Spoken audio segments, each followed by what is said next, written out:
Hey guys, how are we doing? So we're back with another video from Annie News, doing these Fate Apocrypha explanation videos. I really liked the last one on Ryder, but it is weird that he didn't do these when the series ended, because there's certain things he's saying and jokes he's making that are falling flat when after the fact. But doesn't matter, it's still quite informative.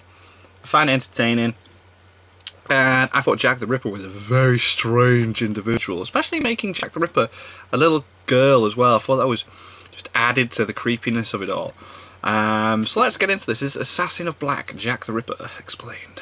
So you guys decide to move on from the trap to the lolly. Yeah. Okay, I'm not judging. Guess they did. An observation. I personally don't see anything wrong with the serial-killing amalgamation of angry spirits that take the form of a little girl who eats the hearts of their victims, but I can see how that would seem a bit weird. Especially for someone who isn't used to this type of shit. But hey, at least it makes for an interesting character. So, as you already know, this episode is going to focus on the Assassin of Black, aka Jack the Ripper. Jack the Ripper. But before I get started, don't forget to go vote in the poll under the community section to determine which servant I cover in the next episode. It's definitely going to be Semiramis. So as always, let's start off with the Assassin class in general, which typically refers to the heroic spirit of assassinations. Go figure.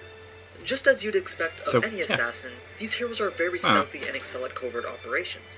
But unlike the other servants who prefer to fight nobly in a fair 1v1, the assassin honestly just doesn't give a shit and will do anything no matter how sneaky to achieve their goal. Sneaky. But that's mostly due to the fact that in a fair 1v1, the assassin would literally get their ass kicked almost every time. They're in strength, and are they? This is because normally a servant's power is determined by how glorious their legend was, and as we saw in Astolfo's episode, that legend molds the abilities and noble phantasm that servant will have in the Holy Grail. Yep. So that was cool watching Zero and Assassins doing all that. In the shadows, the level of strength given to their abilities is nowhere near as high as the other classes. That's why hunting masters seems to be the more effective way for the assassin to win in the Holy Grail. Yeah. Now let's move on to who you're actually here to see. This cute little bottle of sunshine and knives. Oh. Now I know what you're thinking. Sam, why is she a little girl when in actuality, Jack the Ripper was this top hat wearing psychopath? Yeah. Well, I assure you, there's a perfectly good reason for it, and it's not because A1 Pictures just wanted to add another cute girl to the show. Of course. We already have enough of those. Of course. The Assassin of Black's true name is indeed Jack the Ripper, and it is indeed based off of the legendary serial killer. But this form of Jack the Ripper embodies a completely different part of his legend. Right. So to explain this, I'm going to give you the most common version of the legend, and then tell you the fate-altered version. Okay. It all started in the mid to late 1800s. Old Britain was in the midst of an influx of immigrants from Ireland, which made a slight overpopulation problem in certain areas of London. One of those locations happened to be the Whitechapel Church in London's East End, which quickly became overcrowded with immigrants. This resulted in less than ideal economic conditions in terms of housing and work, so the place soon developed into an area where crime was more commonplace. The persistent poverty meant that many people had to find alternative ways to make money, in which for women, prostitution was one of the more common alternatives. As if the area wasn't already bad enough with constant petty crime and public indecency, a string of murders began taking place in 1888. Yep. Of course, this would be attributed to the Jack the Ripper that we know from history. This Jack the Ripper tended to attack the prostitutes who lived in Whitechapel, and each person that was killed usually had their throat sliced and their stomach ripped open. Gross. The legend of Jack the Ripper is so well known because the cases were never solved, and although the murders a mystery, linked, the pieces were never quite put together completely to identify the killer. But for our case, this version of Jack the Ripper isn't quite as important as his victims when it comes to the Assassin of Black from Fate. The reason why I gave you the whole backstory of London rather than the story of the killer himself is because other than the fact that he liked to butcher prostitutes, nothing else is really relevant. Yeah, okay. And that's because the Fate version of the story forms a version of Jack the Ripper that embodies the victims. The Assassin of Black is a collection of wraiths that were born from the aborted children of the prostitutes from Whitechapel. Which, as I mentioned before, was the impoverished area where the serial killings took place. So as prostitution became more prominent in the area, abortions became more commonplace, and the would-be children were all disposed in the river. I don't know why they chose the river, but I definitely wouldn't plan on going swimming in any area near Whitechapel. But anyway, it's said that once the number of children aborted reached over 10,000, the collection of angry spirits that were never born gave shape to this. Oh god, now, that's such a cool a bunch concept. of angry kids without parents combined into one, She lacks the moral judgment that a normal human being would. That's Then, why just she as does you'd the expect whole a bunch of angry mommy spirits to do, aspect they go on out and start killing some the prostitutes.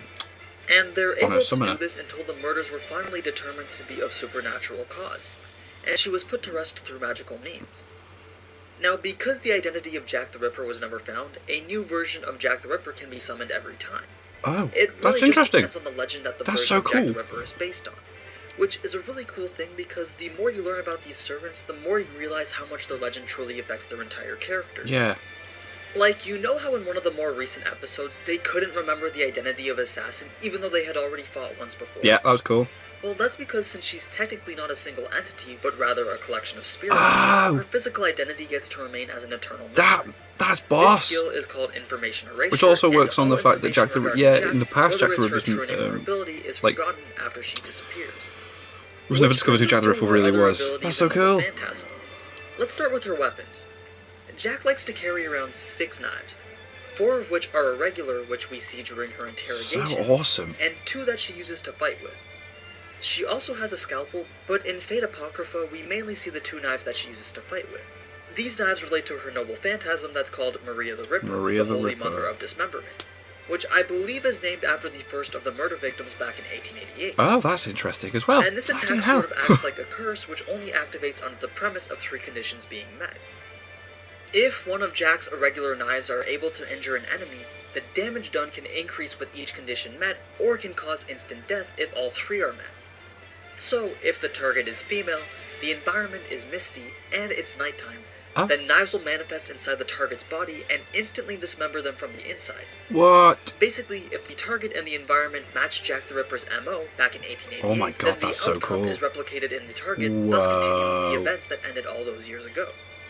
It's a pretty gruesome fate to meet, and that definitely could have been the outcome for Fior had it been nighttime when Jack attacked.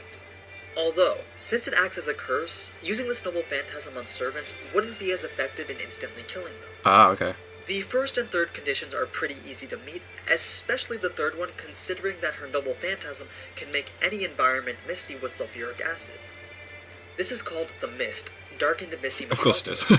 and it's a lantern that This releases misty magic ability is smoke called that quickly surrounds the the area Mist. with poisonous gas. We've seen this used multiple times in the show, and it makes it harder for other people to keep track of Jack's location. Hmm.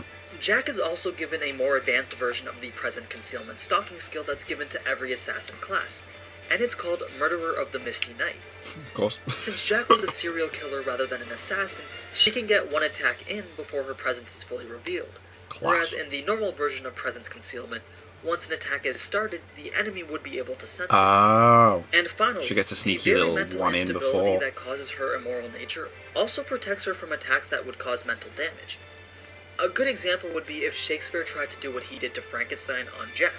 It probably wouldn't work out very well. Now that's pretty much everything about Jack, but you're also probably wondering why she goes around eating the hearts of other mages. Yeah, what is No, that about? it's not entirely just for fun. It's because Reika, Jack's makeshift mother, isn't a mage and can supply enough magical energy to sustain Jack's presence in the world. Oh. Also, no, Reika is not Jack's original master if you haven't figured that out by now. Reika is actually a prostitute that used to live with Jack's original master, Hyoma Sagara. Now this may be spoiler territory, but you've watched this far so you're pretty much committed already. Hyoma intended to sacrifice Reika during Jack's summoning, but the master-servant connection was given to Reika instead. So Hyoma was killed by Jack after the summoning and the command spells were transferred over to Reika. Oh, and one final thing that I Makes almost forgot sense. to mention. Killing Jack isn't as easy as just piercing her heart. By injuring Jack, she just loses a few of her spirits that are inside of her. But she will not die until every last one of the 10,000 spirits are gone. She basically has a lot It explains the whole like thing where Anyway, like I hope you you think enjoyed she's this dead and then episode it of just my has Fate all Apocrypha those Explained series. different like kids This and was stuff actually like. one of the more interesting ones I've done since they twisted a real-life event into a legend that fits so perfectly with Jack's character. Yeah, it's class. I love it. Jack's definitely one of the better developed characters in terms of creativity, so I hope sharing this information with you was Of just course. as enjoyable as it was Yeah. for me.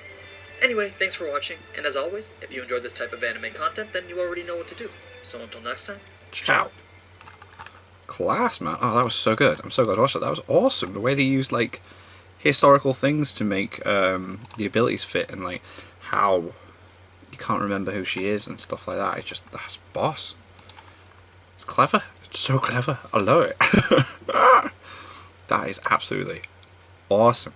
So we've got on the list next Assassin of Red explained, and then it's Shiro Kotome. I think that's going to be really interesting. Really interesting. I think that's going to be boss. So yeah, until then, thank you guys very much for watching. What do you guys think of that? What do you guys think of this? Click like, subscribe if you haven't already, leave comments down below, let me know what I should watch and discuss in future videos, and I'll see you guys. So you guys next time.